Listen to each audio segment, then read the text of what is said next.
black flowers blossom, fearless of my breath. Black flowers blossom, fearless of my teardrop on the fire, fearless of my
drop on the fire, fearless of my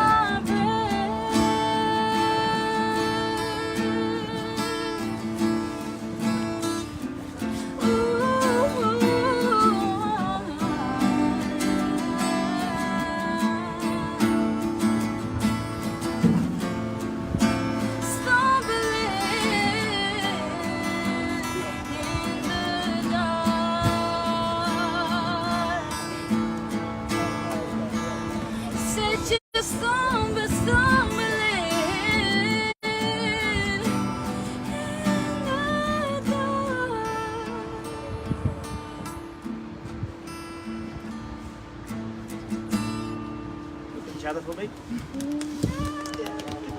Thank you. And welcome to this live broadcast. My name is Shooting, and I'm here at the Bristol Harbour side this morning, where we've been attending an announcement on 2023's Harbour side Harbour Festival announcement, which is returning this year from July 14th to the 16th in its annual celebration this summer. We've just been briefed on the new reimagined Harbour Festival that we can expect taking place this year. I'm here with John from Access Data Centre. Hiya. Hi John, how are you doing today? Yeah, good, thank you. How does it feel to be involved in sort of one of the biggest public events, I mean, in the UK? It's amazing. It's really, really exciting. I mean, we've got a history with the festival itself anyway, but to have a bigger opportunity, even bigger and even better than before, incredible. Really brilliant opportunity for our students, definitely. And how will your involvement look this year? How will it differ from previous years? We've got our own stage this year, yeah, and it's big, massive over there, yeah, and it's been fantastic. So we've got a real opportunity to showcase all sorts of work, a variety of work, and a real sense of diversity, which is very much about what the festival is about. It's really important to us as a centre. We've got a campus over on where the beer cellar used to be, right, and that's steeped in history as well, and very much part of the heritage of the city. So yeah, we're really excited to be involved. And for people that don't know what kind of stuff you do, could you tell us a little bit about Access Creative Centre? Yeah, of course, yeah. So we've got, like I said, we've got a campus over in the city centre at the top of Broadmead. So we offer creative vocational education for 16 to 18 year olds and 19 plus, people over 19 as well. Right the way from music production, music performance, games technology, games art, software development and film, television and photography as well. So we've got a load on offer for our young people. Fantastic. And who did we just see playing here this morning? Tell us a little bit about these artists. So you just saw, just a moment ago, you just saw Mads and you just saw Jack performing acoustically. A little bit of Teardrop, which is a favourite of mine as well, but obviously massively important to Bristol in terms of Massive Attack. We've also got Dom in the background as well, and we've got Shay as well, who's been on keys throughout the morning as well. So it's four of our really, really talented students, four of many really talented students. Fantastic. And in terms of sort of the programming that you'll have in your area this year at the Bristol Harbour Festival, what kind of art can we expect to see in music and programming? Sure. So you'll see a variety. You see some live bands. You'll see some drum and bass and DJing. We've got producing students as well, right the way through to some acoustic acts as well. So we're getting a real sense of diversity as to what's on offer, definitely. Fantastic. Can't wait. And if people want to know a little bit more about what you guys do, how can they kind of see what Access Creative Centre does in Bristol? Yeah, of course. Go directly onto the website. People can book in visits on the accesscreative.ac.uk. Search for our Bristol site. You can check us out on Instagram as well, and on Facebook. We're constantly present on those platforms. So also pop into the centre and come have a look around. Brilliant. Lovely to meet you. Thank you so much for speaking to us today. Thanks very much. Cheers. So there we have it. We just spoke to Access Creative Centre to tell us a little bit more about the programming that will be coming to the harbour side this summer. If you're just joining us, we are here down by the Bristol Harbour. We've just been listening to some music from the Access Creative Centre, who are a huge part of the programming this year in aim to make Bristol Harbour Festival 2023 more diverse and inclusive. The Bristol City Council has made huge efforts to reimagine the festival this year, which will include shrinking down the festival itself from 12 areas to just 5 zones. This means that there'll be some changes to the layout for people that have been to the festival before and over the years. The circus zone from Queen Square, which is just up there, will be relocating to College Green this year. All of the details of this are in an article on our website, by the way.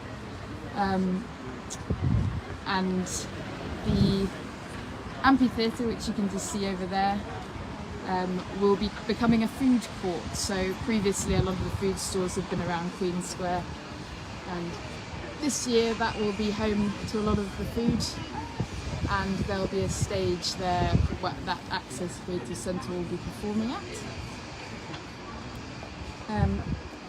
Some other changes is there will be a beach style bar in Millennium Square. So there'll be a little bit of food there and another music stage. So performances are still a huge part of the festival this year, and of course what Harbour Festival is all about, the water events will of course remain in place with the usual acts, such as the jetpack will be returning this year. So yes, we've just watched an incredible few performances from Access Creative Centre, and we saw the centre along with Bristol Mayor Marvin Rees head out on a boat just over there, and they've already come back to mark the kind of the reimagining of the new event. So a lot of the focus for this year will be on diversity and inclusion. As you may know, last year there was a huge report that sort of happened to investigate whether the festival was as inclusive as it could be, and the findings were put to the council cabinet last summer around August, and they found that it wasn't the most inclusive event for diversity wise. So there's a huge amount of effort this year that will go into the event to make it more inclusive. The main concerns last year was that it was too white and too middle class. So we're here today to learn how the event will be more inclusive and more information of how the areas are changing, including a shrinking down of the stages from 12 to just 5 areas. Can be found on our website.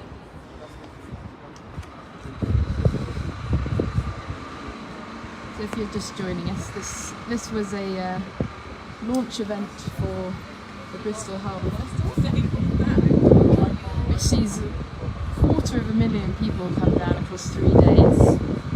But it's much more than this. Been slightly unlucky with the weather this morning, however it seems to have held off mostly. And the council have confirmed the details for this year's huge summer harbour festival event. So just drop the article into the comments if you want more information on what's going to happen this year, including changes to some of the areas. So if you want to sort of get ahead and plan what these differences are going to look like for you and your family if you come down in July, then head to the article and it will explain how the areas are changing. This includes the circus area will be moving to College Green, which is one of the big ones. And the food court will just be over there, just behind the railing at the amphitheatre. That will be where most of the food and drink and refreshments will be pretty much mostly there. There's a new beach bar in Millennium Square as well, and there'll be a music arena now in place at Queen's Square. So more information on how the event will be changing is on our website now. You can find out some of the reasons why the event is changing slightly. This includes a report that was put forward to Bristol City Council Cabinet indicating that the report indicated that after a lot of research people found that the event wasn't as diverse as it could be. This includes sort of making the event more accessible. The report accused the festival of being too white and middle class. A lot of the programming this year will focus on trying to change that, including the annual waterside events, which will continue to have their usual cardboard boat racing, and of course the high octane jet ski, which always attracts an enormous crowd. But yes, more information can be found on the UK's probably biggest public event on our website. 250,000 people each year. Last year obviously made its triumphant return after a 3-year hiatus due to COVID. And it will be back this July from the 14th, 15th and 16th, starting Friday evening with a huge lineup of local music acts that prioritise local bands. Thanks very much for joining me for this update. More information of course can be found on the festival on the Bristol Live website, where we've got all the details of the announcement there, and we'll be covering all of the announcements of lineup and when more details are announced in the different areas as and when they come. But for now, thanks for joining and enjoy the rest of your day.